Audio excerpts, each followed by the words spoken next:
Nos atiende el profesor y penalista Ricardo Burgos. Doctor Burgos, bienvenido a la W, buenos días.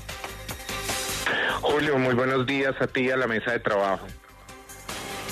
Haga de cuenta que estamos en su clase, alumnos realmente muy primíparos.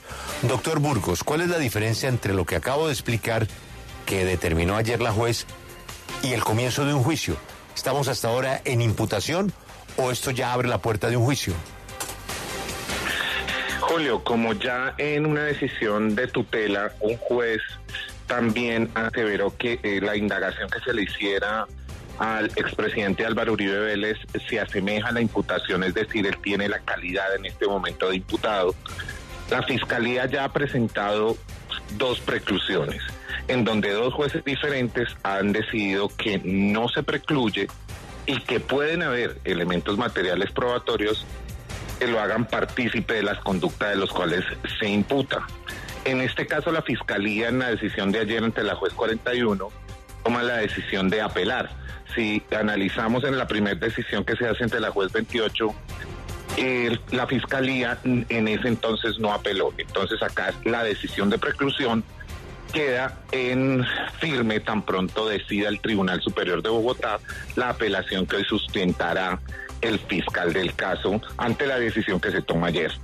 Si el Tribunal Superior de Bogotá decide confirmar la decisión, probablemente a la Fiscalía solo le quedan dos pasos.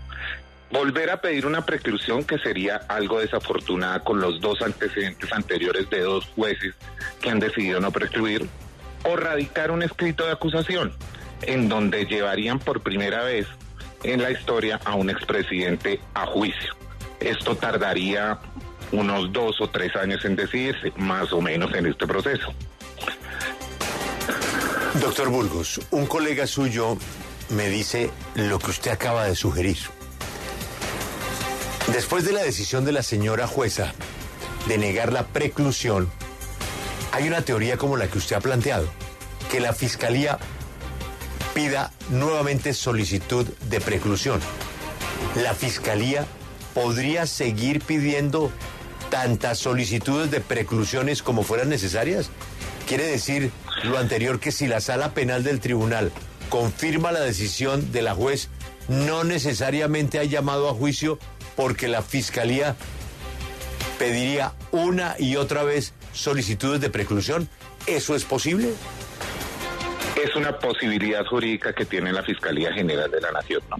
Volver a pedir, hacer una nueva investigación, tomar esta última decisión que tenemos frente a la preclusión de Álvaro Uribe Vélez en la negativa, solventar, hacer más investigaciones y volver a presentarla nuevamente y tardar un año más en tomarse una decisión al respecto.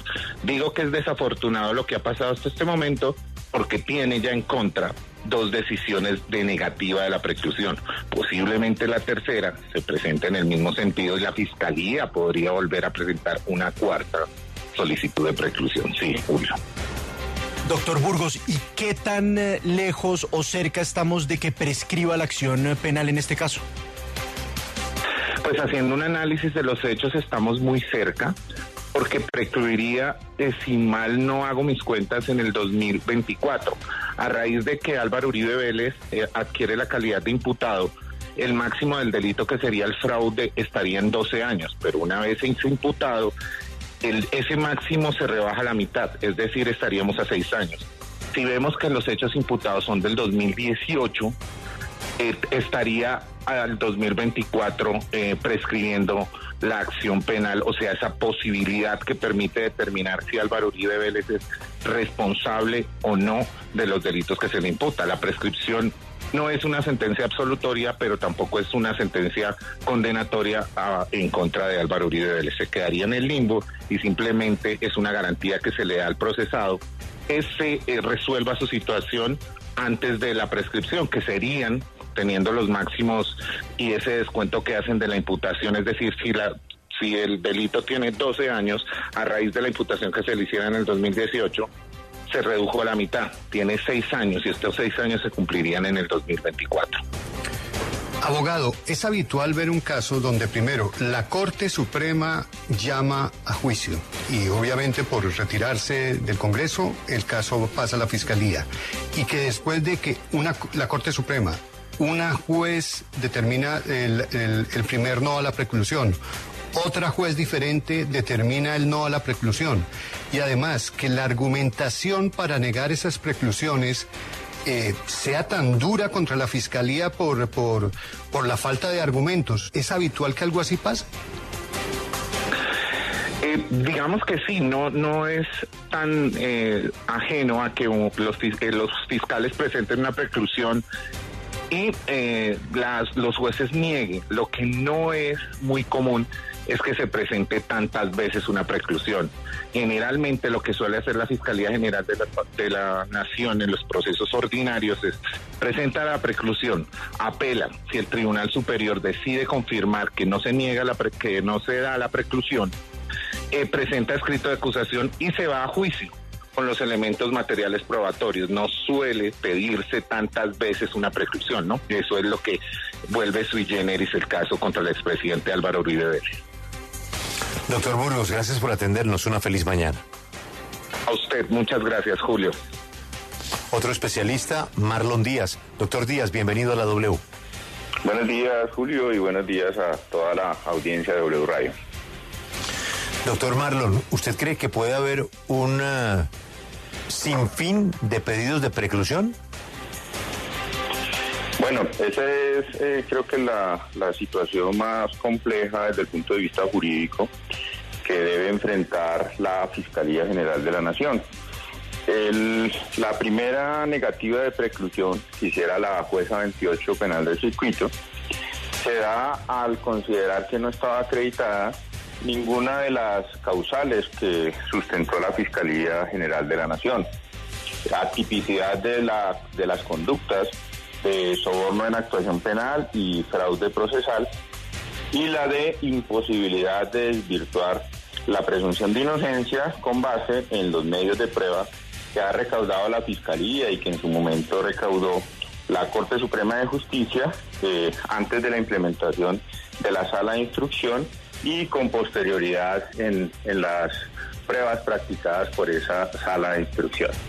Esa negativa, que además en ese momento por parte de la judicatura lo que se dijo fue a la Fiscalía le falta todavía hacer verificaciones, corroboraciones, entrevistar testigos, fue lo que se hizo cuando se reasignó al fiscal tercero delegado ante la Corte, quien en un nuevo término practicó varios de esos actos investigativos que la primera jueza echó de menos.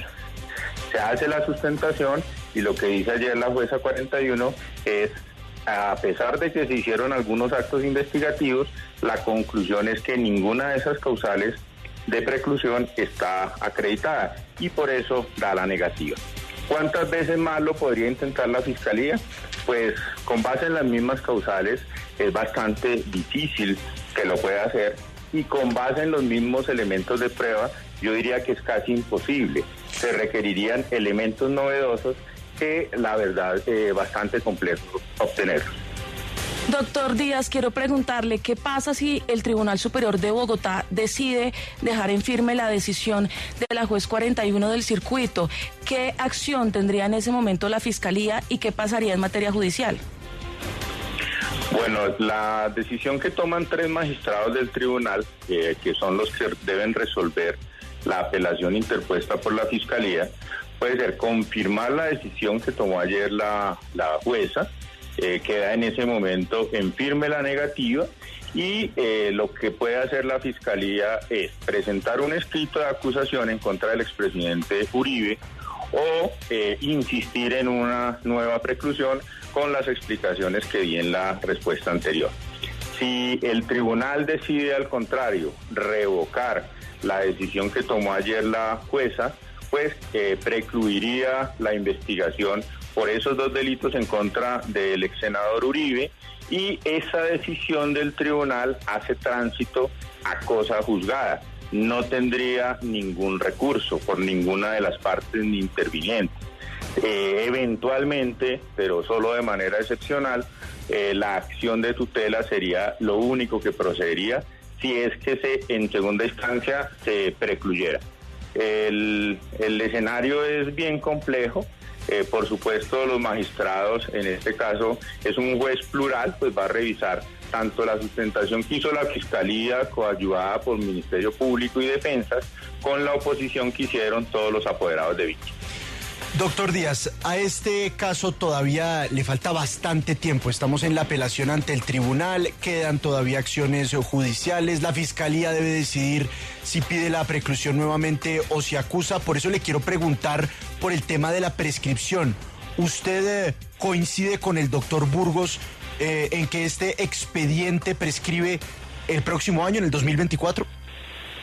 No, ahí no tengo coincidencia por dos razones. Una principal, que es que el artículo 83 del Código Penal, que es el que habla de prescripción, dice que los términos se aumentan en la mitad para cuando el autor o el partícipe es servidor público. Estos hechos que se le fueron imputados al ex senador Álvaro Uribe, lo realizó siendo congresista de la República, es decir, siendo servidor público. Entonces, el término de prescripción se debe aumentar en la mitad. Y hay otro punto de discusión, que ese no va a ser pacífico en el momento que se haga el análisis.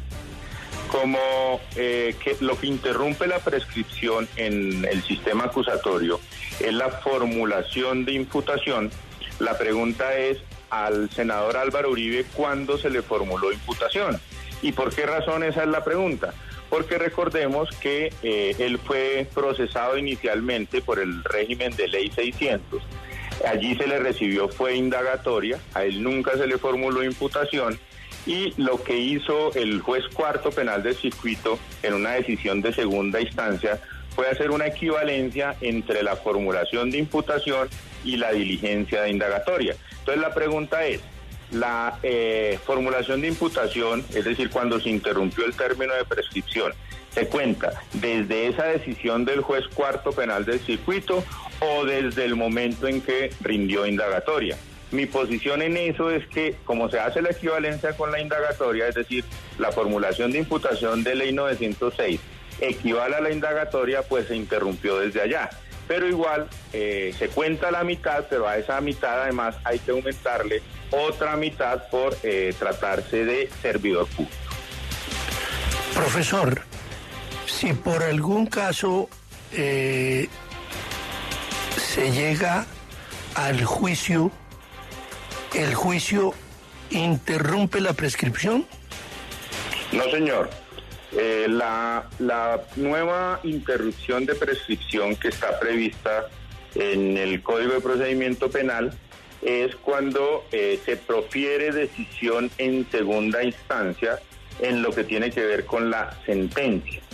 Si existiera una sentencia condenatoria luego de agotado toda la etapa de juicio en contra del expresidente y se apelara a la misma por parte de la defensa, por el Ministerio Público, que serían en principio quienes podrían estar legitimados para hacerlo, y en segunda instancia se tomara una decisión confirmatoria de esa condena, esa es la nueva interrupción a la prescripción.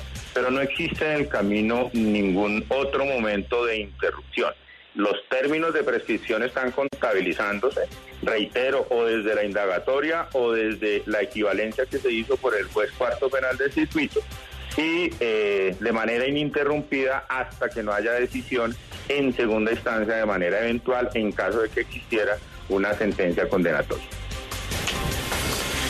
Doctor Díaz, gracias por atendernos. Una feliz mañana. Con mucho gusto. Buen día para todos. Acompáñenos en el canal de YouTube @Julio Sánchez Cristo Oficial.